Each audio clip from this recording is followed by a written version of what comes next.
Hi everyone, today I'm going to have a go at this cake. Now this is from Worlds of Wonder by Johanna Basford. I've been dotting about with the little pictures in this book rather than doing all the pictures on one page. I've been doing bits and pieces. I don't know if that's something that you like or dislike, but I just thought I'd try something a bit different and a bit fun to vary things a little.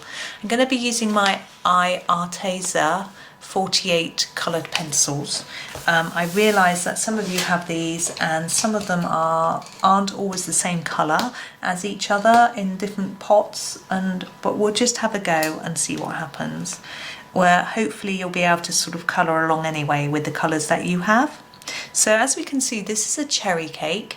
So we've got cherries on the top and beside. So I'm going to start off by colouring the cherries. I'm going to use my True Red to do a base coat on the cherries, and then I'm going to add a darker red after.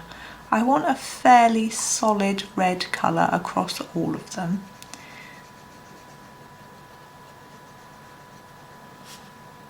And then we'll shade it in. Can you see? Yes, you can. Shade it in at the bottom. I haven't done any of these cakes yet.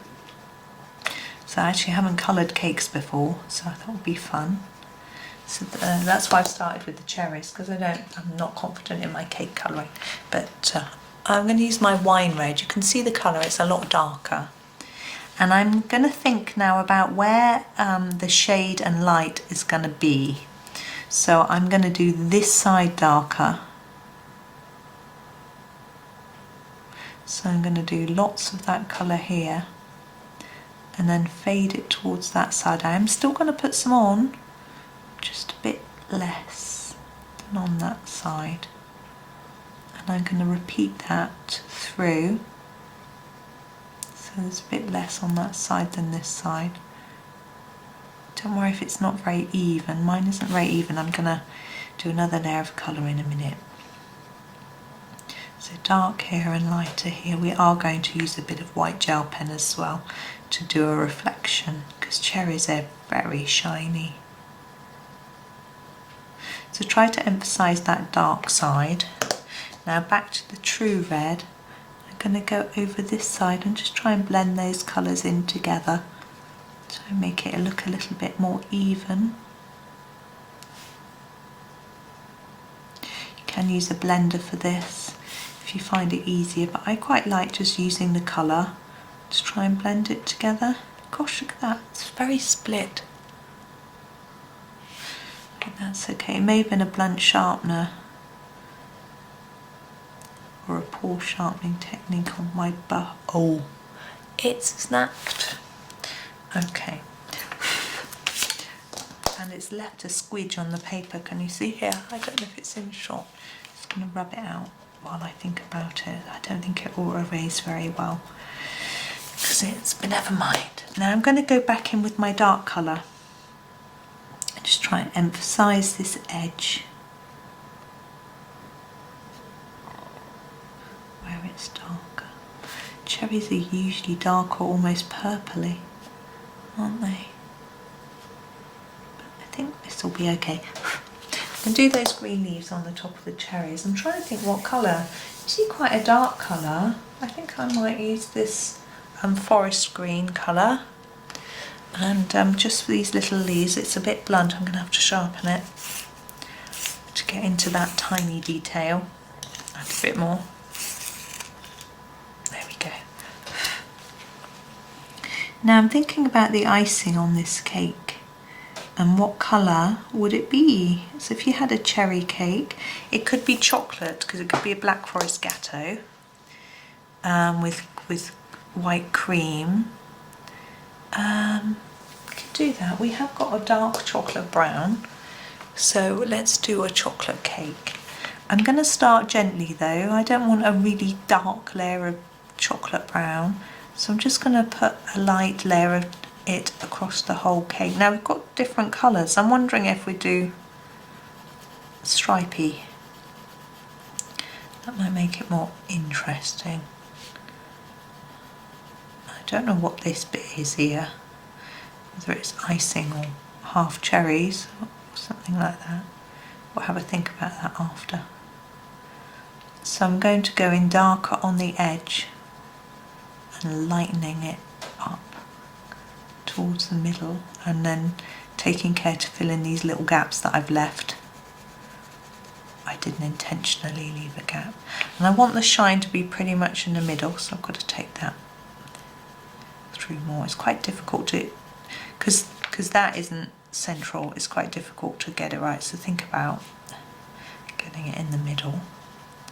The icing isn't that shiny anyway because it's a buttercream in my head.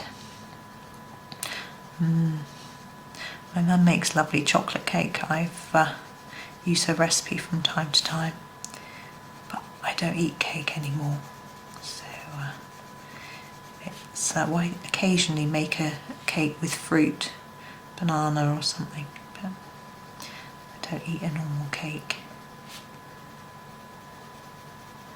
And you might be wondering why. There's a high risk of diabetes in my family, so now I'm getting older, I want to reduce my risk getting it by not eating too many sugary things and keeping my weight under control. So there's that one layer. Now I'm seeing what colour I've got. I've got this cocoa brown. Maybe that would work to do a sort of darker layer here. Yeah. I'm going to have to press quite hard though to make it look significantly different, and hopefully it'll end up looking like I've got a sort of milk chocolate and dark chocolate layer. Yeah, my mum's chocolate cake is sort of famous in the family. Whenever there's a family get together, everyone's looking for her chocolate cake. And I remember asking her where she got the recipe, and she said it was on the back of a container of cocoa powder, I think. And she's just used that recipe and it's so successful. I think she's tweaked it a little bit. There's not a big difference between those two colours, is there? She's, and it's partly to do with the type of chocolate she uses, the type of cocoa. You know, it makes quite a difference. We seem to really be losing our shine down here. What we can do is, you see it sort of fades here, we can get our Tombow mono eraser and just gently go down there a bit and just take away a little bit so we've got our shine back. Now that isn't dark enough for me, so I'm going to grab the black. It's called Noir, and I'm just going to darken this up a bit so it looks significantly darker than the other one.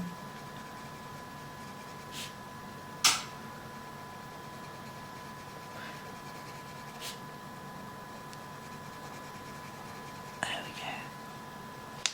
There, I think that's a little bit better. So we've got our two layers of different colour buttercream. Now these little splodgy bits on the top, I'm thinking could be whipped cream. So I think we need a cream colour. Now we've got a Jasmine Yellow, which is the nearest. So I'm going to apply a very gentle layer of Jasmine Yellow to these blobs. Blobs. Whatever, to make it look like cream, and I think that's fine. I'm happy with those. Now these, what are these? I think these are the inside of half cherries. So now thinking about the inside of a cherry, is it darker or lighter than the outside? I'll probably do it the same colour and then you'll know what it is. I'm just sharpening that red pencil that broke. I think my sharpener's getting a bit full, which always makes them more prone to breaking, but here we go. So this is true red, and I'm going to do the whole thing the same colour at the minute, and I might do a darker bit in the middle, because if you think are these de-stoned cherry halves? That's what I'm thinking. So that is a little bit there is where the stone's been removed, so it's going to be a bit darker. So I'm going to make it a little bit darker at the bottom here, press harder, and then lighter. Can you see my technique? Too sharp a pencil. And I'm also, while I'm doing this, starting to think about that cake stand.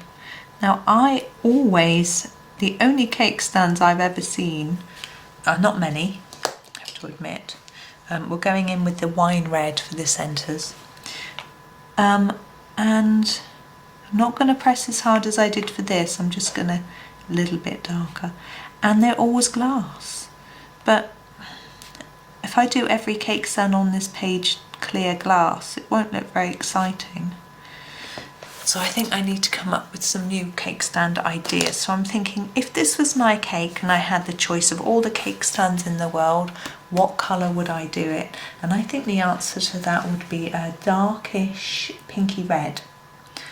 And we don't have a pinky red, so that's scuppered me slightly. We have this wine red, so what I think I'm going to do is use the wine red a little bit and then go over it in a pink to tone it down a bit.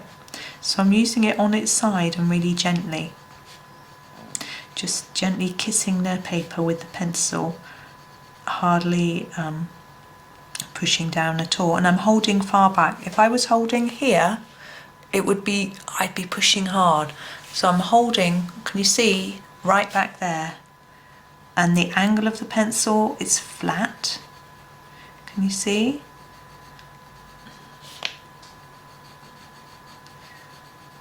Now the cake stand's going to have a shine on it because it's rounded. It'll be catching the light like the cake is. Now I'm going to grab a pink, a magenta, no, crimson red I think we'll go for. It's called red, it's definitely pink.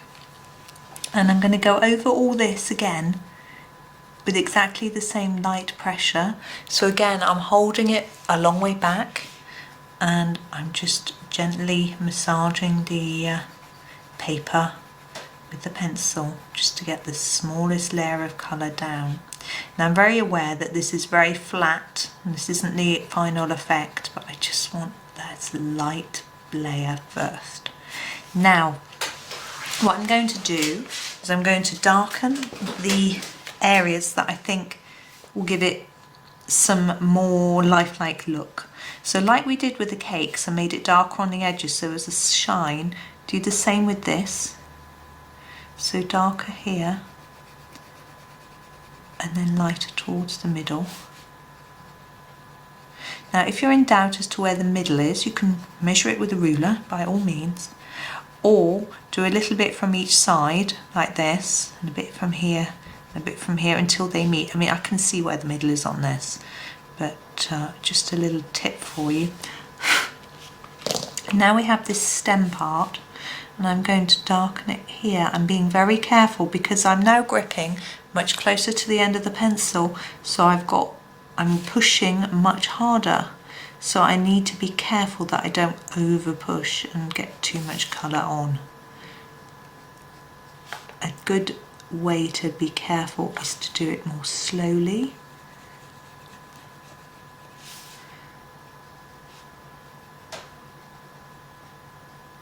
Now I want a bit of shadow and I'm going to use the wine red for that. So back to the wine red. Now firstly, these teardrop pieces, what I'm thinking is they're standing out from the cake stand as a sort of decorative pattern. So if we put a little shadow under each one, slightly darker ones on the outside to continue with our theme of light to dark, they look more like they are standing out. I'm going to do that a bit more. It's not very well emphasised at the moment. So there we go, that one is coloured onto the teardrop, which was not my intention. We've also got shadow under here because this is overhanging the stem part, and here. Now I want to make that look a little bit more glassy, so I'm going to add some white. You don't have to do this. I'm using my number 10 Sakura Jelly Roll pen, and I'm going to add a few dashes of white to try and make it look a bit more shiny. So I'm going to add a little bit there and a little bit there, a bit here and here, and maybe just a bit here and like this. Just a few different. I'm not going to add any on the actual cake. There we go. I think that's plenty. You don't have to add that, as I say, sometimes you... Oh, cherries. But we need to add shine to our cherries, of course. So there, a little bit on that one. There, there, and there. Now I find the key with a gel pen is to be confident. If you're too hesitant, you get a line that isn't so solid because you're not pushing down hard enough, and it can look a bit, it doesn't look so good, and then you have to go over a few times and it can end up making a mess. If you're worried, photocopy this page and copy though, and practice on the copy over and over again, or just draw circles, don't have to be neat, and practice doing these lines everywhere until you're happy and you feel confident. But there we go, there's our cherry Black Forest Gateaux cherry cake, whatever it is. So I hope that was fun for you. I certainly enjoyed it. I'm certainly craving chocolate right now. So thank you so much for watching, and happy colouring.